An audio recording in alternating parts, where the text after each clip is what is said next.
The time is exactly 17 after 9 o'clock. Welcome back to the second hour of News and Views right here on Salam Media. We come to a very, very heart-rendering story about a mother who went looking for her daughter after she failed to come home from school. Obviously, the mother is grieving after discovering that her 4-year-old daughter was found dead in a pit toilet at school in the Eastern Cape. I don't think any parent should be subjected to such horrors. Let's talk with Head of Equal Education in Eastern Cape. That's you, Itumeleng Mothlabane. A very good morning to you. Welcome to the program. A very good morning to you as well, and thank you for having me. A horrific story, an absolutely horrific story which should never have happened almost 30 years into our democracy. It's actually even 10 years after the law of norms and standards was legislated to make pit latrines illegal in our country. But we still have horrific stories of learners dying in schools like this. And so it's shocking, but it also means that the Department of Basic Education and the Eastern Cape Department of Education should account for this issue and take responsibility.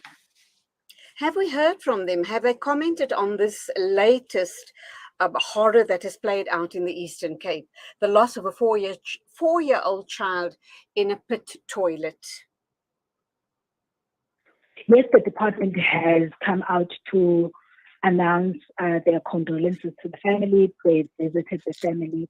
I think that they've also announced to the country that they've put out a preliminary investigation to find out what has happened to the learner.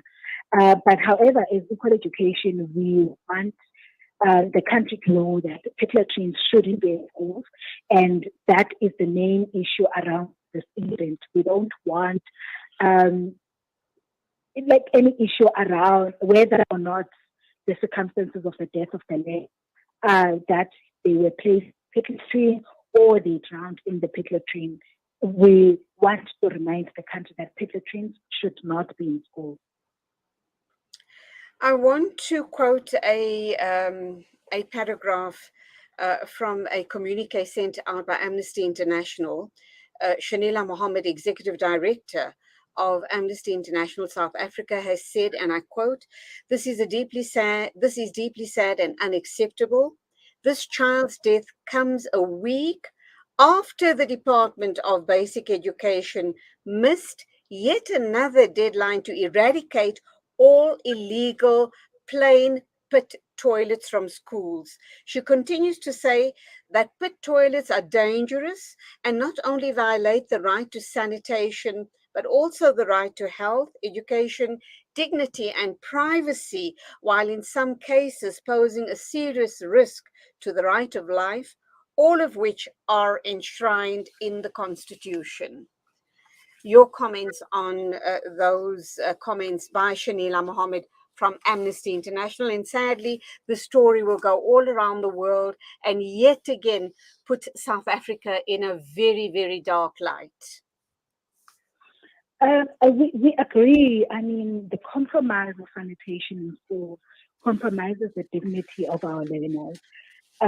It's unacceptable that 10 years after the law of norms and standards was legislated, pit latrines still have not been eradicated, especially in a province that returned 100 million to national treasury last year that was unspent. Money was meant for school infrastructure.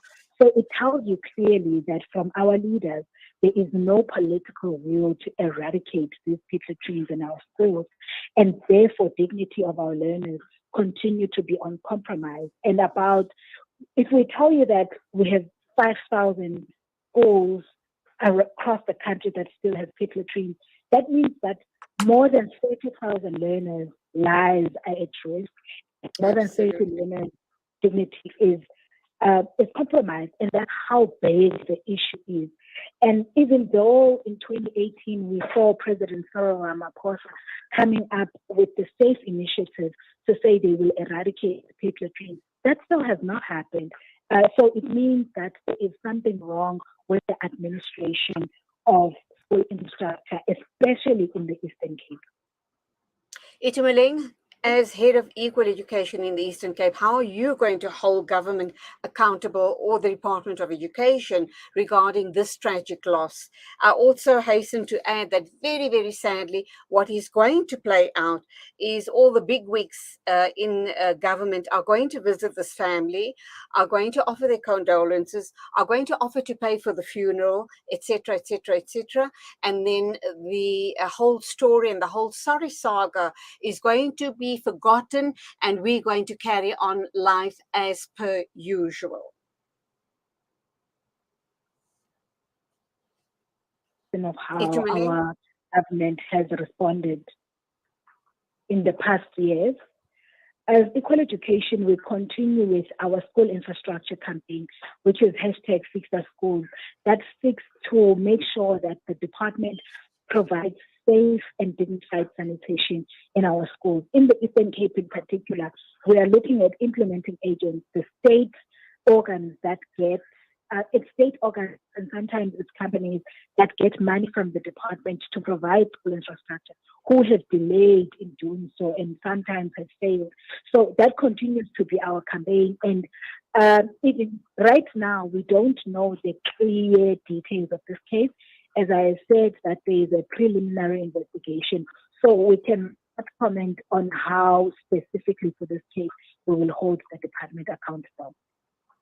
Have you and members of Equal Education visited the distraught family, the bereaved family yet? Or are you planning to do so sometime in the near future? We have not yet done so. That is because we understand that it's the responsibility of the Eastern Cape Department of Education to do so as a state organ, and they have done that. We are awaiting the preliminary investigation so that we can decide on how our steps are moving forward. Okay, we will follow the story. Like I said in my earlier comment to you, very, very sadly, I suppose the Department of Education will make some sort of noises, will hand over some gifts, some money, possibly even offer to pay for the funeral, and then that will be the end of it, and the sorry saga will continue. But we hope and pray that you, as head of equal education in the Eastern Cape, will keep your eye on this and start making things happening in that part of the world so that not another precious life is lost in this way. Thank you indeed, Itumeleng Mothlabane. Thank you so much. 9:25 News and Views on Salam Media. Standing by to talk with us is Muaz Kasu. He is going to talk about being a participant in the Palestine Marathon. It is also Africa Muslim Agency's Wish campaign. So lots coming from Muaz Kasu. Later on in the show, we're going to be talking to someone on the ground regarding Cyclone Freddy that has hit Mozambique and Malawi.